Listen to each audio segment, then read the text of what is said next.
The fact that a YouTuber helped millions of Americans understand what Minnesota fraud looks like and evoked the response of the FBI director has a lot of the mainstream media upset. They're a little jealous, and guess what? They are belittling this huge reporting. 23-year-old Nick Shirley's independent report on Somali daycare fraud in Minnesota currently has 122 million views so far on Twitter X alone. And look how Axios reports on it. It's one of several young independent journalists, they gotta do this, turning heads among conservatives and Trump administration officials by going on location and quickly posting minimalist, outrage-inducing videos. Was this a minimalist report? No, it was a 40-minute documentary on how fraud works and what it looks like, showing the receipts, going to locations, and talking to the alleged fraudsters. This was fantastic reporting. Look how they break down how the fraud happens. Who's getting the money and where are they getting the money from?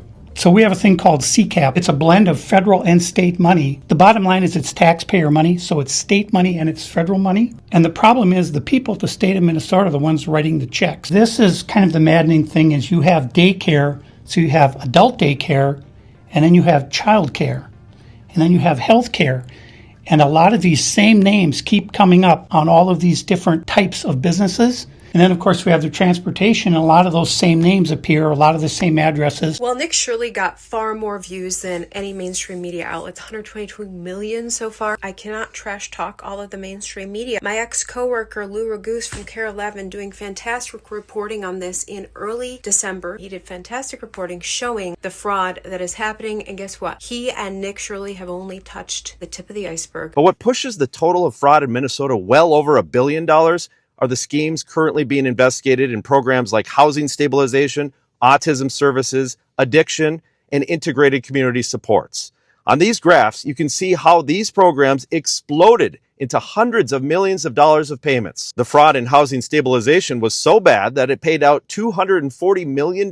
I may have to hit the streets of Minneapolis myself, cover some more of this. Sounds like there's a lot of autism fraud going on in Minnesota. Acting U.S. Attorney Joe Thompson, when he put the total over $1 billion in that interview with me, he said that the autism scam could end up being even bigger than feeding our future. So should I hit the streets? Let me know. Let's not forget I am training up more independent journalists to fill the shoes at the mainstream media in the areas where the mainstream media just won't cover these stories. Comment link and I'll send you the link to join my course. Comment link and join my class starting January 19th.